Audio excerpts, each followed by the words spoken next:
गौतम गंभीर एक ऐसे हेड कोच जिनके आने से पहले ही बहुत सारी हाइप चलाई गई थी कि यार ये आएंगे तो इंडियन टीम के चेहरे को बदल कर रख देंगे, इंडियन टीम हारना भूल जाएगी, तो इंडियन टीम ये, इंडियन टीम वो। लेकिन शायद ही कोई सोचता होगा कि गौतम गंभीर के आने के बाद इंडियन क्रिकेट टीम में इतनी ज्यादा भूचाल आ जाएगी और जो खिलाड़ी एक्सपीरियंस वाले थे, जो खिलाड़ी अभी और साल खेलना चाहते थे, इनके आने के बाद एक एक करके उनको साइड कर दिया जाएगा। आप सभी को पता होगा कि सबसे पहले तो कोच गौतम गंभीर ने बड़ा फैसला लिया और कप्तानी से हटा दिया है रोहित शर्मा को। विराट कोहली तो टीम में है लेकिन कहीं ना कहीं उनके बारे में उतनी बातें नहीं की जा रही है। और अब इन दोनों खिलाड़ी के अलावा भी 3 और खिलाड़ी हैं जिन पे कहीं ना कहीं मैं कहूं तो तलवार लटकती नजर आ रही है। और अगर कोच गौतम गंभीर रहे तो शायद 2027 के ओडीआई वर्ल्ड कप में ये जो 3 खिलाड़ी हैं वो नहीं दिखने वाले हैं। चारों तरफ रोहित और विराट की बातें हो रही हैं, लेकिन मैं मानता हूं कि रोहित और विराट भी ऑन टॉप है कि 2027 के वर्ल्ड कप वो नहीं खेलने वाले हैं अगर ये कोच रहते हैं तो। लेकिन उनके बाद अगर मैं आपको बातें कहूं तो उनके बाद अगर मैं आपको बताऊं तो 3 और खिलाड़ी हैं जिनका जो सिलेक्शन है वो ओडीआई वर्ल्ड कप में नहीं होगा अगर इसी तरीके से गौतम गंभीर अपनी डिक्टेटरशिप चलाते रहे तो। जी हां, गौतम गंभीर अपनी डिक्टेटरशिप ही चला रहे हैं क्योंकि इससे नजर आ रहा है कि वो क्या क्या करते हुए नजर आ रहे हैं। एक राहुल द्रविड़ कोच हुआ करते थे कि जो टीम के सीनियर्स थे उनको रिस्पेक्ट मिलता था। मोहम्मद शमी हो गए, विराट कोहली हो गए, रविंद्र जडेजा हो गए, रोहित शर्मा हो गए, जो टीम इंडिया के सीनियर्स थे उनको रिस्पेक्ट मिलता था। और एक अब गौतम गंभीर आए हैं कि जो टीम इंडिया के सीनियर्स हैं उनको एक एक करके टीम से छुट्टी ही कर दी जा रही है।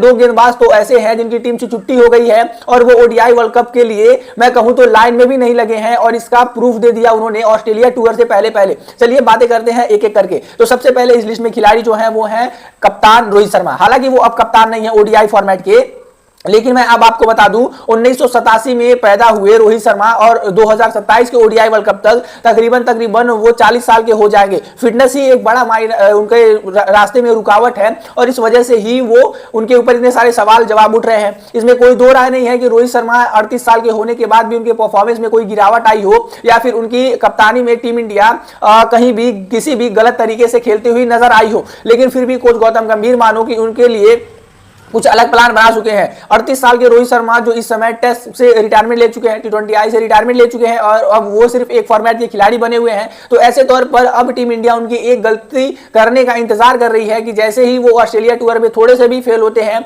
उनकी गलती बता के उनको टीम से बाहर कर दिया जाएगा। साथ ही साथ उनके साथी खिलाड़ी विराट कोहली जो 2027 के ओडीआई वर्ल्ड कप तक 38-39 साल के हो जाने वाले हैं, लेकिन उनके जैसा इस समय कोई भी फिट क्रिकेटर नहीं है। अगर मैं ये कहूं तो गलत नहीं होगा। आप देखो रोहित शर्मा की 38 साल की उम्र में, हालांकि अभी उनकी फोटोज वायरल हो रही है कि उन्होंने भी अपना वेट कम किया है, लेकिन विराट कोहली एक मैं कहूं कि क्रिकेट की दुनिया के एथलीट के बादशाह हैं जिस तरीके से उन्होंने अपने बॉडी को मेंटेन किया है। लेकिन फिर भी कहीं ना कहीं विराट कोहली मैं बता दूं रोहित शर्मा के साथ उन्होंने अपने कंधे का कंधा मिलाया है। और रोहित शर्मा ने जब T20I से रिटायरमेंट लिया तो विराट कोहली ने लिया, रोहित शर्मा ने जब टेस्ट से रिटायरमेंट लिया तो साथ ही साथ विराट कोहली ने 1 हफ्ते के बाद टेस्ट से रिटायरमेंट ले ली। यानी इससे पता चलता है कि इन दोनों के बीच बॉन्डिंग किस तरीके से है। साथ ही ये खेलना चाहते हैं और साथ ही ये नहीं खेलना चाहते हैं। तो साथ ही साथ मैं बता दूं कि 2027 के ओडीआई वर्ल्ड कप तक विराट कोहली 39 साल के हो जाएंगे। तो कहीं ना कहीं अब गौतम गंभीर इनके बारे में भी नहीं देख रहे हैं। वहीं पर तीसरे जो खिलाड़ी हैं वो है मोहम्मद शमी। हालांकि कागजों पर जो मोहम्मद शमी की उम्र है वो 1990 है,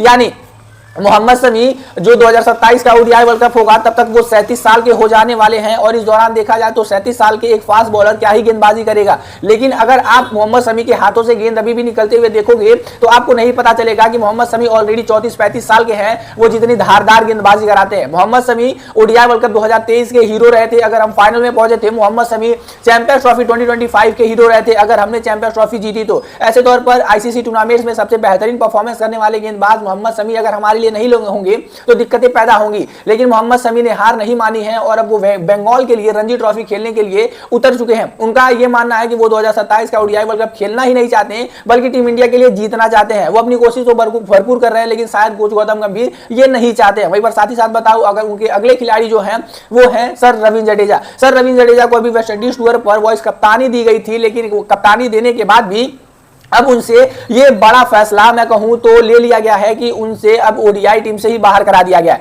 मतलब आप सोचो रविंद्र जडेजा जो one of the finest player हैं, उनको सिलेक्शन के लिए कहा जाता है कि टीम में एक ही लेफ्ट आर्म बॉलर की जगह है और उनके जगह अक्षर पटेल को सेलेक्ट किया जाता है। तो कहीं ना कहीं इससे पता चलता है कि अब टीम इंडिया रविंद्र जडेजा के बारे में भी सोचना बंद कर चुकी है और अब वो लॉन्ग टर्म के बारे में सोच रहे हैं। वहीं पर 5वें जो खिलाड़ी हैं वो है ऋषभ पंत। मैं कहूं कि 2027 के ओडीआई वर्ल्ड कप में ये खिलाड़ी भी आपको खेलता हुआ नहीं दिखेगा। तो ये आप आप चौंकिएगा मत, क्योंकि ओडीआई में नंबर 1 जो प्रेफरेंस है वो केएल राहुल को एज अ विकेट कीपर बल्लेबाज दी जा रही है। साथ ही साथ अब ध्रुव जुरैल का भी नाम बढ़ चढ़कर सामने आ रहा है जब से उन्होंने टेस्ट में शतक लगाया और जब से उन्होंने बल्लेबाजी की है। ऐसे तौर पर जो ऋषभ पंत है वो T20I टीम का हिस्सा है नहीं, ओडीआई टीम का हिस्सा है नहीं। हमने देखा कि चैंपियंस ट्रॉफी में भी एक मुकाबले नहीं खेले थे। और साथ ही साथ अगर मैं अब आपको बताऊं कि टेस्ट फॉर्मेट का ही सिर्फ खिलाड़ी बनकर रह गए हैं ऋषभ पंत।